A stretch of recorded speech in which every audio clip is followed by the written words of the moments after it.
Eu sou humano e, portanto, nada do que é humano me é estranho.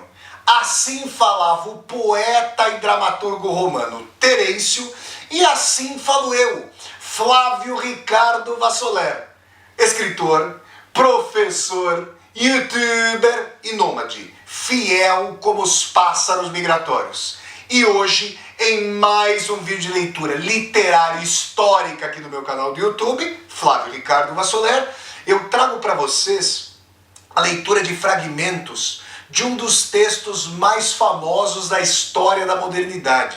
Fragmentos do Manifesto do Partido Comunista dos socialistas e revolucionários alemães Karl Heinrich Marx e Friedrich Engels. Texto de 1848 dos então jovens Marx e Engels.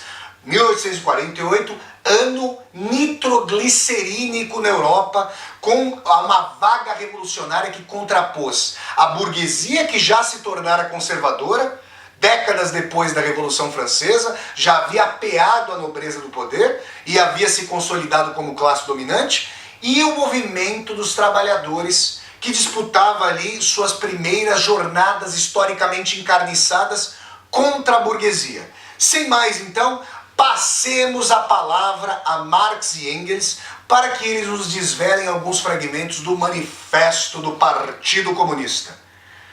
Um espectro ronda a Europa, o espectro do comunismo.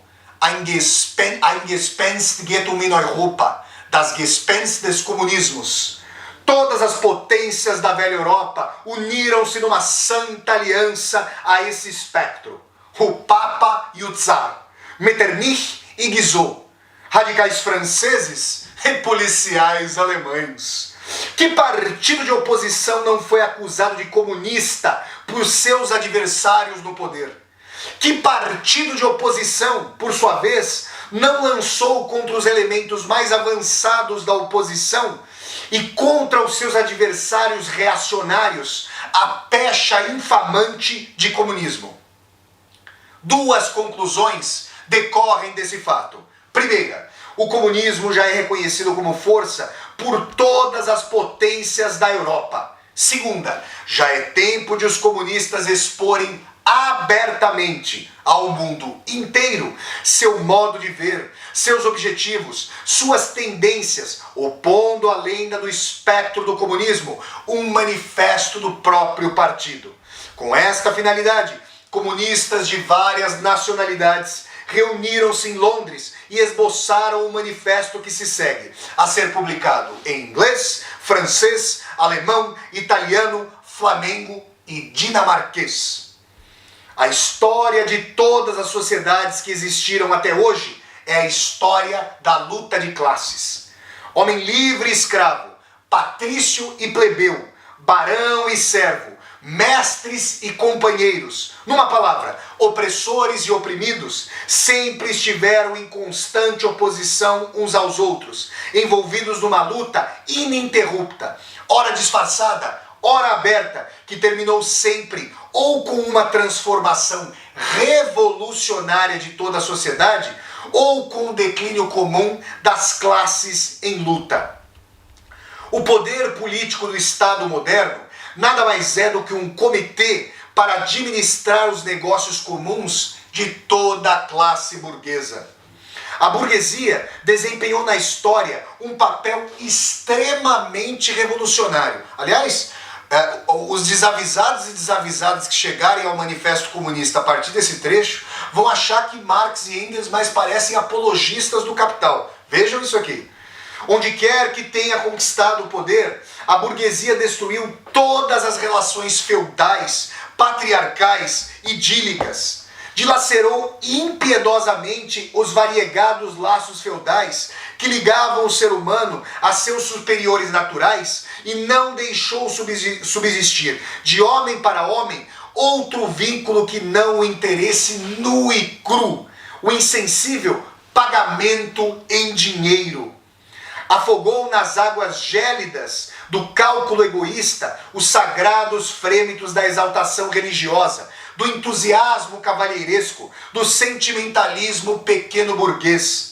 Fez da dignidade pessoal um simples valor de troca e, no lugar das inúmeras liberdades já reconhecidas e duramente conquistadas, colocou a liberdade de comércio sem escrúpulos. Numa palavra, no lugar da exploração mascarada por ilusões políticas e religiosas, colocou a exploração aberta, despudorada, direta e árida.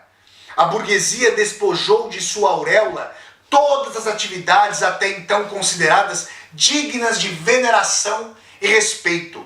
Transformou em seus trabalhadores assalariados o médico, o jurista, o padre, o poeta, o homem de ciência.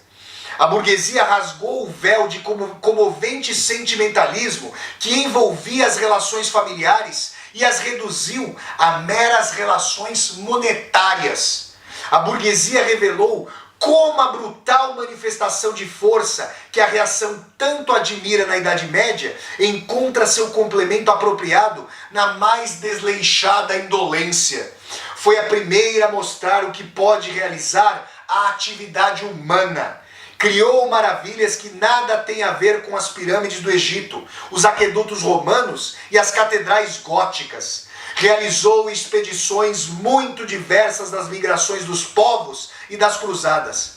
A burguesia não pode existir sem revolucionar continuamente os instrumentos de produção e, por conseguinte, as relações de produção. Portanto, todo o conjunto das relações sociais. A conservação inalterada do antigo modo de produção era, ao contrário, a primeira condição de existência de todas as classes industriais anteriores. A contínua revolução da produção, o abalo constante de todas as condições sociais, a incerteza e agitação eternas distinguem a época burguesa de todas as épocas precedentes.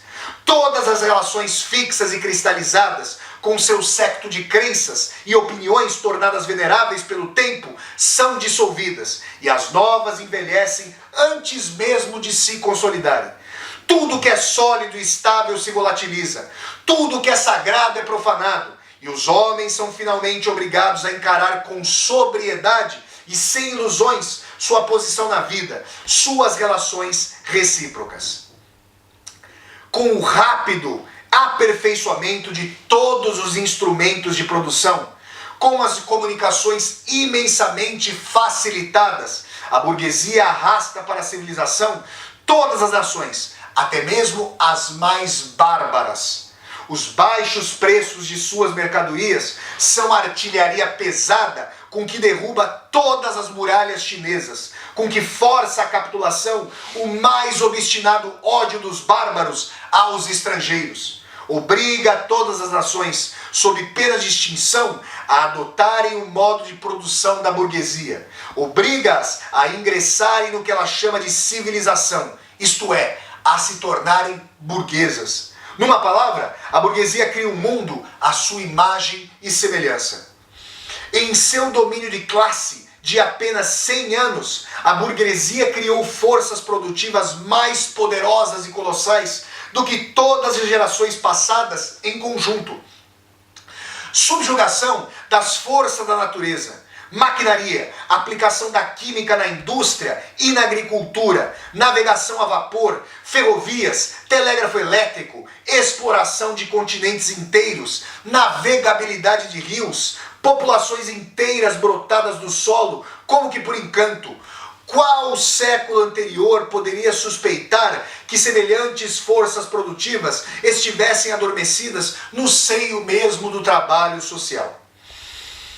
Em geral, os choques da velha sociedade favorecem de diversas maneiras o desenvolvimento do proletariado. A burguesia vive em luta contínua. No início, contra a aristocracia. Depois, contra as partes da própria burguesia, cujos interesses entram em conflito com os progressos da indústria.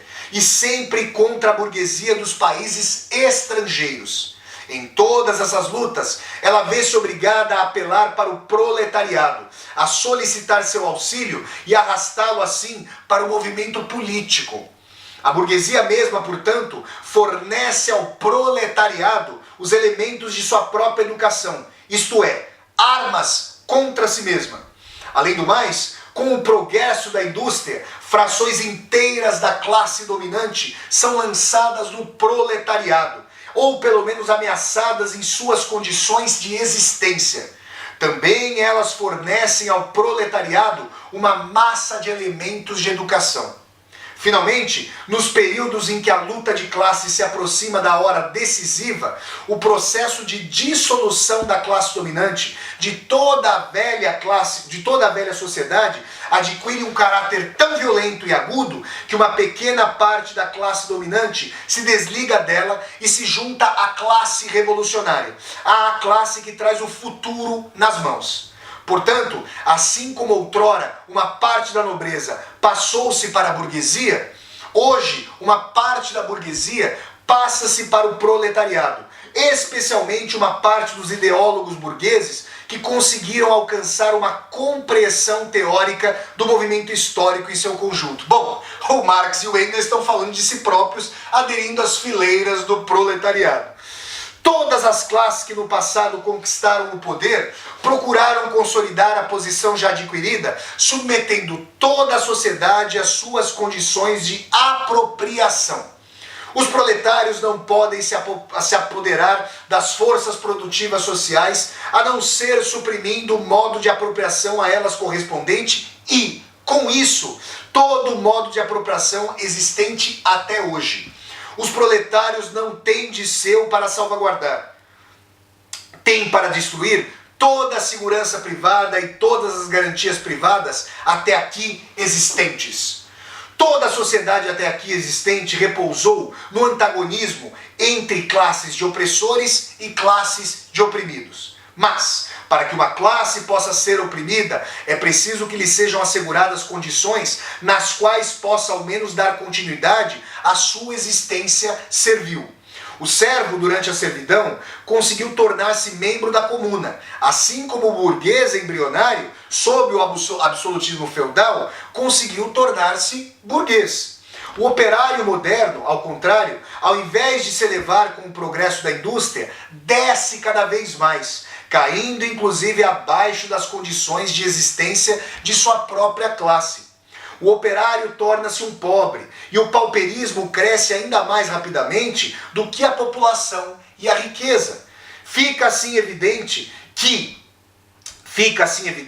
que a burguesia é incapaz de continuar por muito mais tempo sendo a classe dominante da sociedade e de impor à sociedade, como lei reguladora, as condições de existência de sua própria classe. É incapaz de dominar porque é incapaz de assegurar a existência de seu escravo em sua escravidão, porque é obrigado a deixá-lo cair numa situação em que deve alimentá-lo ao invés de ser por ele alimentada. A sociedade não pode mais existir sob sua dominação. Quer dizer, a existência da burguesia não é mais compatível com a sociedade. A condição mais essencial para a existência e a dominação da classe burguesa é a acumulação de riqueza nas mãos de particulares, a formação e o aumento do capital. A condição do capital é o trabalho assalariado. O trabalho assalariado baseia-se exclusivamente na concorrência dos operários entre si. O progresso da indústria, cujo agente involuntário e passivo é a própria burguesia, substitui o isolamento dos operários, resultante da concorrência, por sua união revolucionária, resultante da associação. Assim, o desenvolvimento da grande indústria abala sob os pés da burguesia a própria base sobre a qual ela produz e se apropria dos produtos. A burguesia produz, acima de tudo, seus próprios coveiros. Seu declínio e a vitória do proletariado são igualmente inevitáveis. Pessoal, esses foram fragmentos formidáveis, ao mesmo tempo crítico-analíticos e de um otimismo histórico que tragicamente não se configurou efetivo, dada a ruína do socialismo real, do grande Manifesto do Partido Comunista, texto seminal de 1848, de autoria dos então jovens alemães e revolucionários Karl Heinrich Marx e Friedrich Engels, Carlos Henrique Marques e Frederico dos Anjos. Se vocês gostaram de mais esse vídeo de leitura histórico-literária aqui do meu canal do YouTube, eu peço que vocês deem um like no vídeo, curtam o vídeo, disseminem esse vídeo pelas redes sociais, para que nós possamos chegar a cada vez mais e mais pessoas. Se você está chegando ao canal pela primeira vez, seja muito bem-vindo e bem-vindo. Eu peço que você se inscreva aqui no canal, toque a sinetinha para poder receber as notificações e deixe seu comentário aqui embaixo para que nós possamos conversar. E mais, aqui embaixo desse vídeo você vai encontrar uma tecla chamada Seja Membro. Se você gosta dos meus vídeos de leitura literária histórica, das resenhas de livros, das resenhas de filmes, das aulas ao vivo com Vassoler, das viagens de Vassoler, essa volta ao mundo em 80 ou 800 vídeos, considere a possibilidade de, ao clicar nessa tecla Seja Membro, tornar-se um membro ou uma membro humanista aqui do meu canal do YouTube e apoiar, segundo sua situação financeira,